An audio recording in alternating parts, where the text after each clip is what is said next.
Hello students, आज की इस क्लास में आप सबका स्वागत है। आज हम करने जा रहे हैं क्लास 9 का चैप्टर 4 परमाणु की संरचना। तो यहाँ पर आज हम डिस्कस करने क्या जा रहे हैं, बोहर्स मॉडल ऑफ एटम। जैसा कि आपने पिछले लेक्चर में पढ़ा था कि बोहर के मॉडल आने से पहले हमारे पास विभिन्न वैज्ञानिकों के द्वारा अपने अपने मॉडल पेश किए गए। सबसे पहले हमारे पास मॉडल आया था which is known as plum pudding model, जो हमारे पास कौन से वैज्ञानिक के द्वारा दिया गया था, थॉमसन के द्वारा। उनके द्वारा मेंशन किया गया था कि जो हमारे पास एटम होता है वह गोलाकार होता है और उसमें सारा धन आवेश फैला हुआ होता है। जो इलेक्ट्रॉन्स होते हैं उसमें एम्बेडेड होते हैं, मींस धसे हुए होते हैं, वह मूव नहीं कर सकते। उसके बाद हमारे पास वैज्ञानिक रदरफोर्ड के द्वारा मॉडल दिया गया। वह model Rutherford model scattering experiment के ऊपर बेस्ड था। उनके द्वारा नाभिक की डिस्कवरी हुई, एज वेल एज उन्होंने हमारे पास मेंशन किया कि जो इलेक्ट्रॉन है वह धसे हुए नहीं हैं, वे मूव कर सकते हैं और लगातार तेज स्पीड से वो नाभिक के अराउंड घूमते रहते हैं। यह मॉडल काफी हद तक ठीक था, परंतु इसमें भी कमी पाई गई। वो कमी क्या थी कि जैसे जैसे इलेक्ट्रॉन मूव करेगा तो वह एक्सेलरेटेड हो जाएगा, मीन्स त्वरित हो जाएगा, जिसके कारण वो लगातार एनर्जी को लॉस करेगा। और लॉस करता हुआ क्या होगा, उसका जो घूमने का, चक्कर लगाने का एरिया है वह कम होता जाएगा। लगातार उसकी घूमने की कक्षा छोटी होती जाएगी और एंड में क्या होगा, वह आकर नाभिक में, न्यूक्लियस में गिर जाएगा। तो इसका मीनिंग क्या है कि इस समय हमारे पास कोई एटम होना ही नहीं चाहिए। क्यों? क्योंकि इलेक्ट्रॉन तो नाभिक में जाकर गिर गया, खत्म हो गया। तो फिर एटम की स्थिरता का हम कैसे मेंशन कर सकते हैं?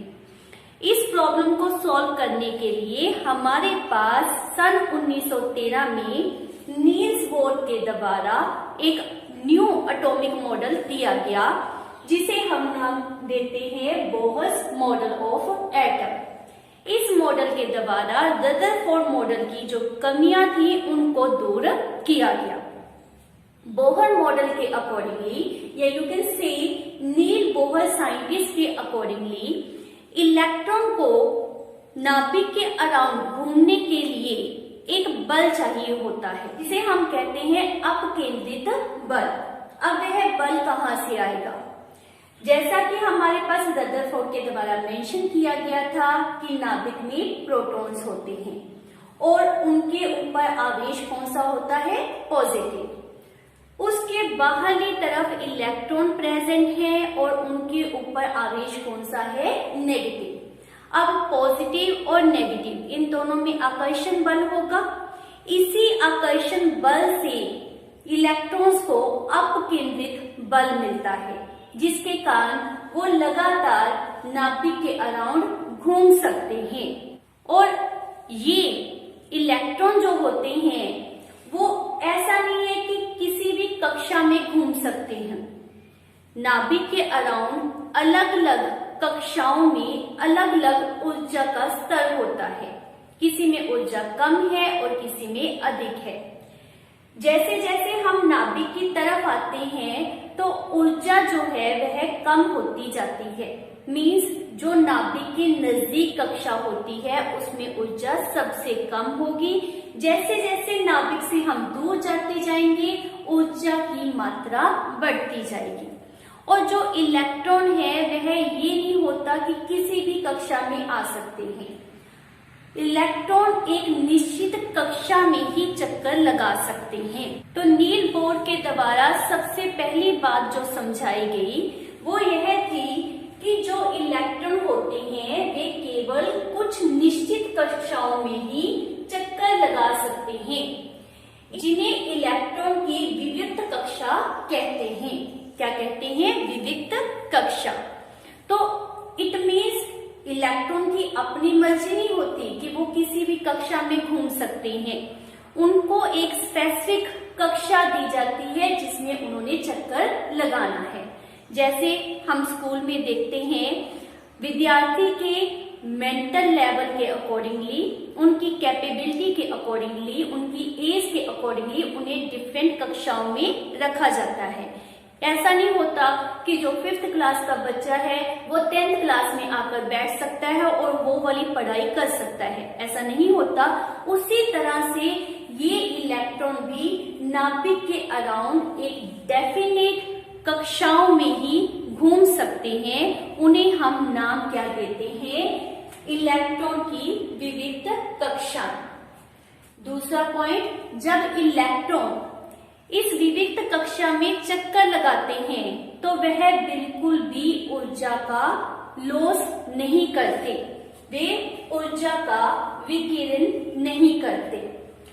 इलेक्ट्रॉन रदरफोर्ड के अकॉर्डिंगली नाभिक में क्यों गिरा था? क्योंकि वो रेगुलरली ऊर्जा को लॉस कर रहा था।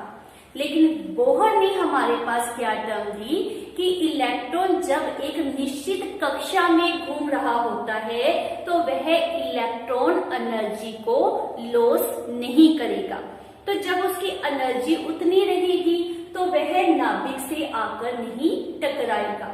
तो इट मीन्स बोहर साइंटिस्ट के द्वारा एटम की स्टेबिलिटी प्रूव की गई। परमाणु स्थिर है उसके बारे में हमें कैसे पता चला कि जब तक इलेक्ट्रॉन एक कक्षा में घूम रहा है वह इलेक्ट्रॉन एनर्जी लॉस नहीं करेगा। यदि बाहर से उसे एनर्जी मिल जाती है, मान लेते हैं किसी आउटर सोर्स के द्वारा इलेक्ट्रॉन को एनर्जी मिल जाती है, तो वह अपनी निचली कक्षा से, क्योंकि अब उसकी एनर्जी बढ़ गई, तो वह अपनी निचली कक्षा से जंप लगाकर अबव कक्षा में जितनी एनर्जी उसको मिली है उस अकॉर्डिंगली अबव कक्षा में मूव कर जाएगा। उसे हम नाम देते हैं एक्साइटेड स्टेट, मीन्स उत्तेजित कक्षा में चला जाता है। परंतु यह अनस्टेबल कंडीशन होती है, वह इमीडिएटली एनर्जी लॉस करेगा और वापिस अपने जो ग्राउंड लेवल होता है, जो उसकी नॉर्मल कक्षा थी, वहां पर वह आ जाएगा। तो यह एटम की स्थिरता कौन से साइंटिस्ट के द्वारा प्रूव की गई? By Niels Bohr scientist. इन कक्षाओं को ऊर्जा स्तर भी कहा जाता है। क्यों कहते हैं? क्योंकि हर एक कक्षा की ऊर्जा या एनर्जी जो है वह फिक्स होती है। जैसे मैंने पहले भी बताया, जो कक्षा नाभिक के नजदीक होती है उसकी ऊर्जा कम होती है। जैसे जैसे कक्षा अवे फ्रॉम द न्यूक्लियस होती जाएगी, मीन्स नाभिक से दूर होती जाएगी, उसकी ऊर्जा, उसकी एनर्जी जो है वो बढ़ती जाती है। इसी कारण हम इन विविध कक्षाओं को नाम क्या देते हैं? ऊर्जा स्तर का। As well as Bohr scientist के द्वारा इन्हें नाम दिया गया एन का। कक्षाओं को रिप्रेजेंट करने के लिए हम सिंपल क्या यूज करते हैं? एन।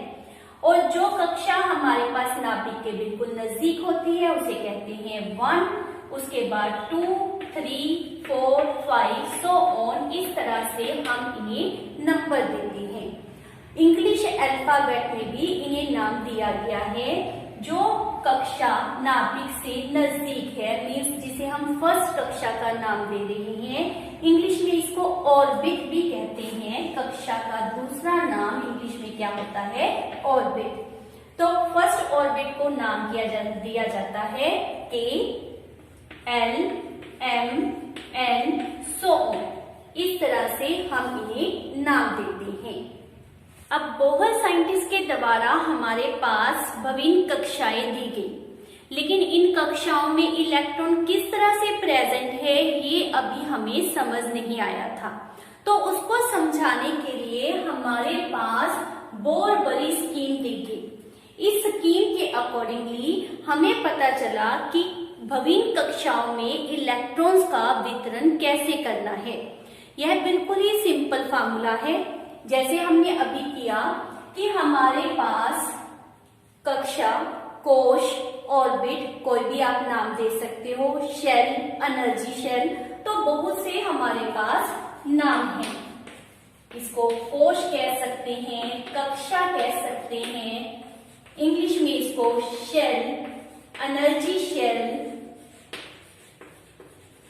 और ऑर्बिट का नाम दिया जाता है। क्लियर? हमने इसको किससे रिप्रेजेंट किया था? By symbol n. तो हम एन के द्वारा विभिन्न कक्षाओं में प्रेजेंट इलेक्ट्रॉन की संख्या को पता कर सकते हैं। तो इलेक्ट्रॉन की संख्या को पता करने का हमारे पास तरीका क्या है? इलेक्ट्रॉन की संख्या कैलकुलेट करने के लिए सूत्र होता है हमारे पास 2n²। सिर्फ आपने इस फार्मूले को याद करना है और आप विभिन्न कक्षाओं में कितने इलेक्ट्रॉन प्रेजेंट है उसको इजीली कैलकुलेट कर सकते हो। एन हमने क्या नंबर दिए थे? 1 2 3 4। सो स्टार्टिंग फ्रॉम न्यूक्लियस से ऑनवर्ड जाते हुए आप विभिन्न कक्षाओं को क्या नंबर देते हो? 1 2 3 4 सो ऑन। तो यदि हमने पहली कक्षा में, जिसे हम के शेल भी कहते हैं, पहली कक्षा में इलेक्ट्रॉन्स की संख्या को पता करना है तो हमारे पास फार्मूला क्या आएगा? 2 × 1 उसकी स्क्वायर। क्लियर? तो हमारे पास क्या आ गया? 2 × 1 मीन्स 2। तो पहली कक्षा में हमारे पास इलेक्ट्रॉन कितने प्रेजेंट होते हैं? 2। लेट्स सपोज अब हमने कैलकुलेट करना है कि दूसरी कक्षा में कितने इलेक्ट्रॉन प्रेजेंट है। तो हमारे पास इसी सूत्र को दोबारा यूज किया जाएगा। हमारे पास क्या आ जाएगा? कक्षा कौन सी है हमारे पास? 2 मीन्स एन हमारे पास कितना आ गया? 2। तो इलेक्ट्रॉन्स की संख्या, जिसे मैं ई से रिप्रेजेंट कर रही हूं, मीन्स इलेक्ट्रॉन की संख्या, क्या फार्मूला था? 2 × 2², जिसे वर्ग भी हम कहते हैं। 2 × 2 का वर्ग। तो क्या बन गया हमारे पास? 2 × 4। ये हमारे पास कितनी आ गई? 8। तो दूसरी कक्षा में हमारे पास कितने इलेक्ट्रॉन प्रेजेंट होंगे? 8। अब आते हैं तीसरी कक्षा के लिए। तो n हमारे पास कितना आ गया? 3। हमारा वही सूत्र 2n²। आपने सिर्फ इस एक सूत्र को याद करना है। तो हमारे पास क्या लिखा जाएगा? 2 × 3 की वर्ग। तो कितना आ गया हमारे पास? 2 × 9 18। तो हमारे पास तीसरी कक्षा में इलेक्ट्रॉन कितने प्रेजेंट होंगे? 18। तो यह है बोहर बरी स्कीम का फर्स्ट पॉइंट, जो हमारे पास बताता है कि इलेक्ट्रॉन पता करने का फार्मूला क्या होता है? 2n²। और n का मतलब क्या होता है? कक्षा की संख्या, जो क्या हो सकती है? 1 2 3 4 सो ऑन, जो भी नंबर आपके पास दिया जाता है। दूसरा इसका point that is also very important, कि जब हमारे पास किसी एटम, किसी परमाणु की बात की जाती है, मान लेते हैं उसमें हमारे पास 2 कक्षाएं हैं। तो एक को हम नाम क्या देंगे? आंतरिक कक्षा, और दूसरी को क्या कहेंगे? बाह्य कक्षा मीन्स बाहरी कक्षा। और बाहरी कक्षा में ऑलवेज इलेक्ट्रॉन मैक्सिमम कितने आ सकते हैं? 8। जब भी किसी एटम की आप परमाणु संरचना के बारे में पढ़ोगे, उसमें इलेक्ट्रॉन के वितरण के बारे में पढ़ोगे, तो आपने माइंड में रखना है कि किसी भी एटम के बाहरी कोश में इलेक्ट्रॉन की संख्या 8 से अधिक नहीं हो सकती। और third point which is also very important, वो यह होता है कि जब हम परमाणु में इलेक्ट्रॉन्स को भरते हैं तो सबसे पहले हमारा जो पहला कोश है वह भरा जाएगा।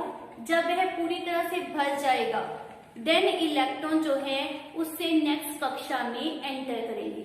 मीन्स हमारी सबसे पहले पहली कक्षा भरी जाएगी। जब इसमें इलेक्ट्रॉन पूरी तरह से भर जाएंगे तो नेक्स्ट इलेक्ट्रॉन किस में एंटर करेगा? सेकंड कक्षा में। जब यह पूरी तरह से भर जाएगी तब इलेक्ट्रॉन इससे नेक्स्ट कक्षा में एंटर करेगा। तो इट मीन्स क्या है कि कक्षाएं जो है वे क्रमानुसार भरी जाती हैं। ये नहीं होता कि रैंडमली कहीं पर भी आप इलेक्ट्रॉन को फिट कर दो। इलेक्ट्रॉन को भरने का एक मेथड है। सबसे पहले भीतरी कक्षा को भरा जाएगा, फिर उससे नेक्स्ट सब्सिक्वेंटली इस तरह से प्रोसीजर होता हुआ हमने सभी कक्षाओं को भरना है। तो यह है हमारे पास बोहर बरी स्कीम के 3 पॉइंट।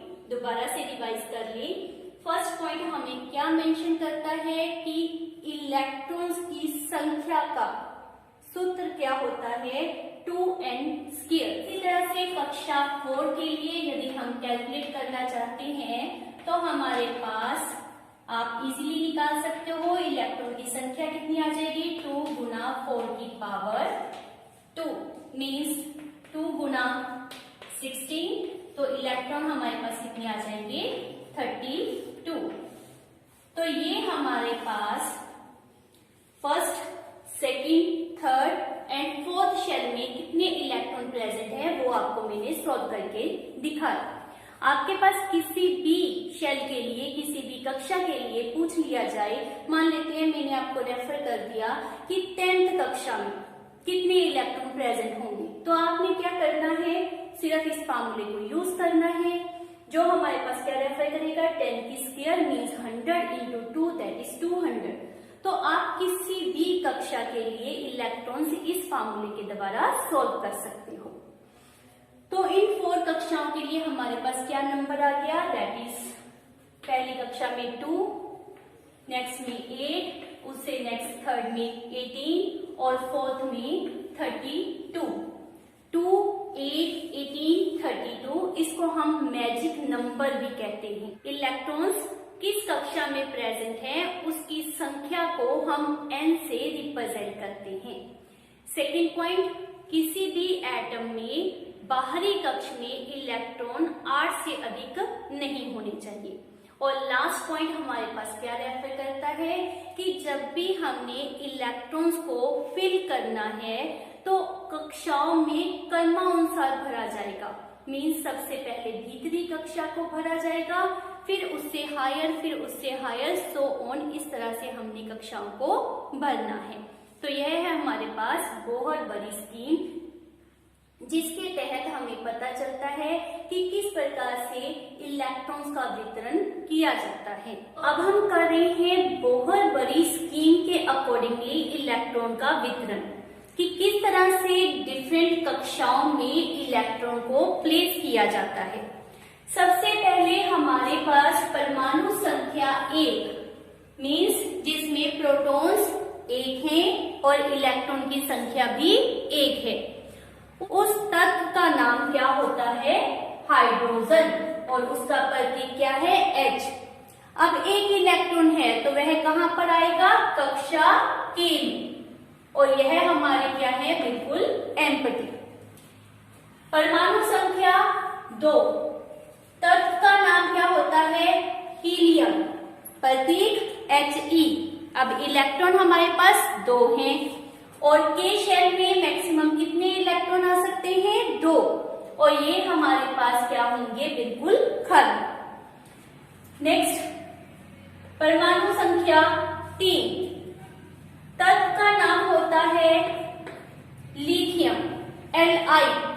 अब इलेक्ट्रॉन 3 है और K कक्षा में सिर्फ कितने इलेक्ट्रॉन आ सकते हैं, 2। तो इसमें 2 इलेक्ट्रॉन आने के बाद अब रह गया 1 इलेक्ट्रॉन, तो उसको हम किस में प्लेस करेंगे, जब हमारे पास K शेल पूरी भर जाती है तो next electron enter into the L shell, तो L में 1 इलेक्ट्रॉन प्रेजेंट होगा और उससे अब जितनी भी शेल्स होंगी वो क्या होंगी, ऑब्वियस है एम्प्टी होंगी। आप उसको मेंशन करो या ना करो, मीन्स इलेक्ट्रॉनिक वितरण अगर हमसे पूछती है तो इसकी K शेल में 2 इलेक्ट्रॉन होंगे और L शेल में 1 इलेक्ट्रॉन होगा। नेक्स्ट है हमारे पास नंबर 4, बेरिलियम, Be इसका सिंबल होता है।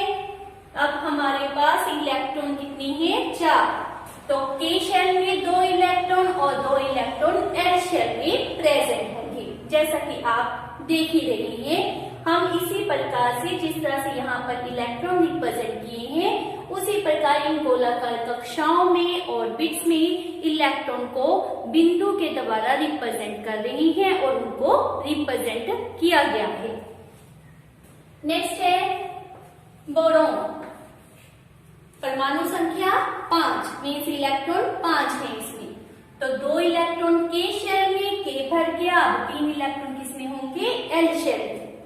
हमारे पास परमाणु संख्या 6 और इसके ऊपर हमारे पास बहुत ही कॉमनली, बहुत ही इंपॉर्टेंट आपका पूरा एक चैप्टर 10th क्लास में इसके ऊपर है, कार्बन तथा उसकी यौगिक। तो यह है हमारा कार्बन, 6 इलेक्ट्रॉन होते हैं। सो कॉन्फ़िगरेशन, जिसको इलेक्ट्रॉनिक वितरण कहते हैं, वो हमारे पास क्या आ जाएगा, 2 4। इसमें कोई इलेक्ट्रॉन नहीं है, इसलिए ये हम सिंबल डैश खाली का रिप्रेजेंट कर रहे हैं। नेक्स्ट है 7 नाइट्रोजन। नाइट्रोजन में 7 इलेक्ट्रॉन है, तो क्या आ जाएगा 2 5। के शेल में 2 इलेक्ट्रॉन, एल शेल में 5 इलेक्ट्रॉन। नंबर 8 के ऊपर हमारे पास क्या होता है, ऑक्सीजन, जो हम सांस के द्वारा अंदर लेते हैं। ऑक्सीजन वो डाइऑक्सीजन होती है, O2 इसका कंपाउंड होता है। यहाँ पर हम इसका एलिमेंट रिप्रेजेंट कर रहे हैं, दैट इज O। 8 इलेक्ट्रॉन, तो भीतरी कक्षा में हमारे पास 2 इलेक्ट्रॉन और बाहरी कक्षा में 6 इलेक्ट्रॉन प्रेजेंट होंगे। नेक्स्ट है नंबर 9, एलिमेंट का नाम है F, मीन्स फ्लोरीन। F उसका सिंबल होता है। और के शेल में 2 इलेक्ट्रॉन और इसके बाहरी कोश में 7 इलेक्ट्रॉन प्रेजेंट होंगे। नेक्स्ट है number 10, name is neon. Neon noble gas है, अक्रियाशील गैस है, इसके बारे में हम फर्दर भी डिस्कस करेंगे। और इसके भीतरी कक्ष में 2 इलेक्ट्रॉन और बाहरी कक्ष में 8 इलेक्ट्रॉन। अब जो एल शेल है वह हमारा भर चुका है, जैसा कि हमने बोहर-बरी के रूल में किया था कि एल में मैक्सिमम कितने इलेक्ट्रॉन आ सकते हैं, 8। तो यह हमारे पास एल शेल नियोन में जाकर कंप्लीट हो जाता है। तो नेक्स्ट इलेक्ट्रॉन किस में आएगा, इन द एम शेल। तो 11th एलिमेंट के ऊपर हमारे पास फिलिंग किसकी स्टार्ट हो जाती है, एम शेल की। एटॉमिक नंबर, परमाणु संख्या हमारे पास क्या है, 11 और नाम क्या होता है उसका, सोडियम। ये लैटिन लैंग्वेज से लिया गया वर्ड है जिसका सिंबल क्या है, Na। ऑब्वियस है यह नाम से ऑब्टेन नहीं हो रहा, इसका लैटिन लैंग्वेज में नाम Na से शुरू होता है, इसीलिए इसका प्रतीक Na है। तो हमारे पास 11 इलेक्ट्रॉन को किस तरह से फिल करेंगे, इसमें 2 इलेक्ट्रॉन आ गए, ये फिल हो गया। नेक्स्ट 8 इलेक्ट्रॉन इसमें, यह भी कंप्लीट हो चुके हैं जैसा कि हमने नियोन तक किया था। तो नेक्स्ट इलेक्ट्रॉन हमारे पास किसमें आएगा, एम शेल में। तो एम शेल में अब कितने इलेक्ट्रॉन प्रेजेंट है, 1 इलेक्ट्रॉन। नेक्स्ट है नंबर 12 मैग्नीशियम, प्रतीक उसका क्या होता है, Mg। इलेक्ट्रॉन 2 8 2। उसके बाद है परमाणु संख्या 13 एल्यूमिनियम, सिंबल क्या है, Al। 2 इलेक्ट्रॉन के में, 8 इलेक्ट्रॉन एल में और 3 इलेक्ट्रॉन एम शेल में प्रेजेंट होंगे। Number 14 now is silicon. Silicon की यूज आपको पता है, सोलर सेल में बहुत यूज होता है, मेटेलॉइड होता है यह। और इसमें हमारे पास के में 2 इलेक्ट्रॉन, एल में 8 इलेक्ट्रॉन, ये तो कंटिन्यू हमारे पास आएगा ही बिकॉज ये कंप्लीट हो चुके हैं। अब है 14, तो 4 इलेक्ट्रॉन जो लेफ्ट है वो कहां पर आएंगे, in the M shell. Next 15 phosphorus, symbol P 2 8 5। Next is 16 sulphur, symbol S 2 8 6। Next 17 chlorine, electron कितने आएंगे, 2 8 एंड 7 जैसे कि आपको रिप्रेजेंट भी किया गया है। उसके बाद है नंबर 18 और उसके ऊपर हमारे पास प्रेजेंट होता है argon which is a noble gas, अक्रियाशील गैस है और उसमें इलेक्ट्रॉन कितने होंगे 2, 8, 8। तो यह है किस प्रकार से इलेक्ट्रॉन विभिन्न कक्षाओं में प्रेजेंट होते हैं, या आप कह सकते हो इलेक्ट्रॉन का वितरण। इसी के ऊपर ही बेस्ड है हमारी नेक्स्ट कंसेप्ट, तो हम नाम देते हैं संयोजकता। तो क्या होता है संयोजकता? हमारे पास जो बाहरी कक्ष में इलेक्ट्रॉन होते हैं उनको हम कहते हैं संयोजकता इलेक्ट्रॉन, बिकॉज यही वो इलेक्ट्रॉन है जिसको वो केमिकल रिएक्शन में यूज करता है।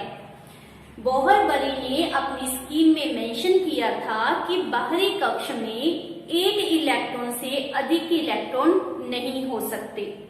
तो यदि किसी के पास L, M या ऑनवर्ड किसी भी कक्षा में, बाहरी कक्षा में अगर 8 इलेक्ट्रॉन प्रेजेंट है तो वह क्या है, अक्रियाशील।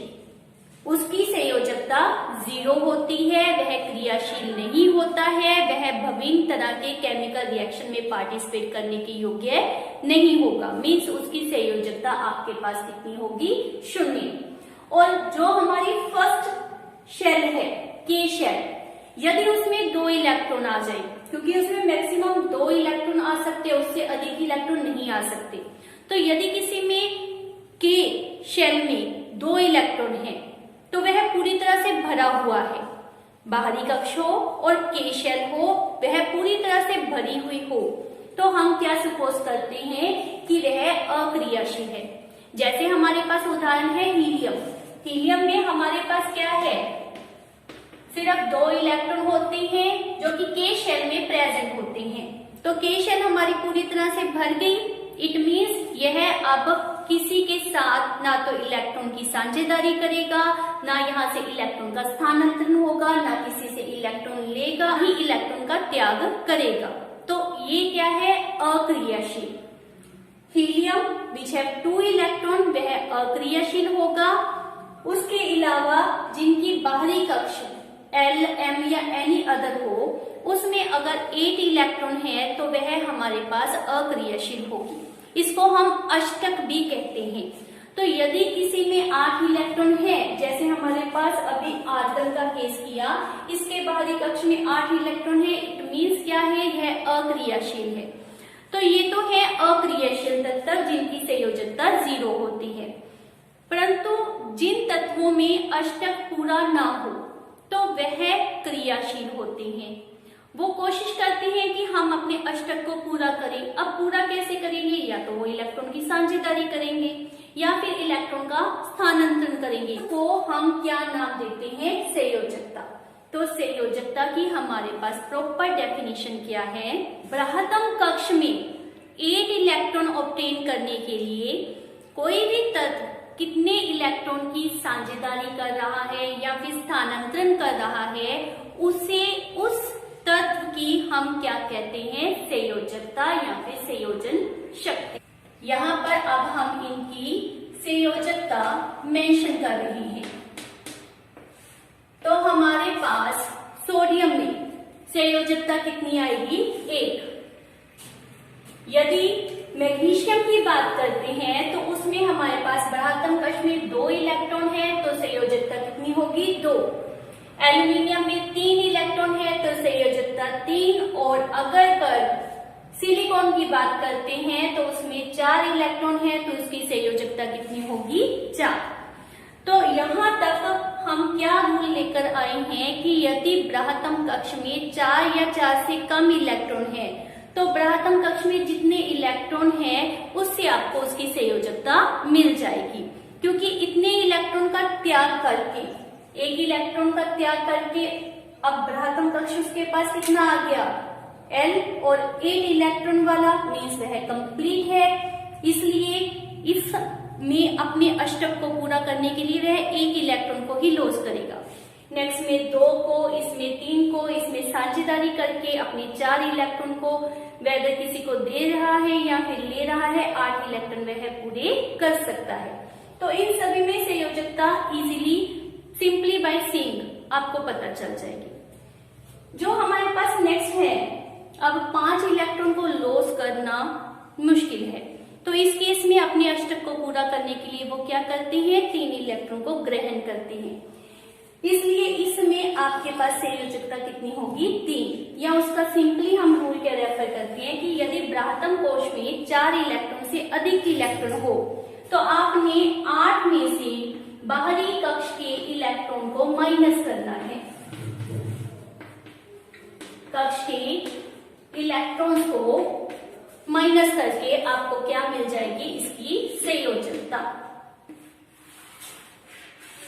यदि इलेक्ट्रॉन 4 से अधिक हो तो हमने 5 को 8 में से माइनस किया तो हमारे पास कितना आ जाएगा, 3, इस केस में 2, इसमें 1 और इसमें जैसे हमें पहले ही पता है 8 है पूरा है तो कितना होता है, 0।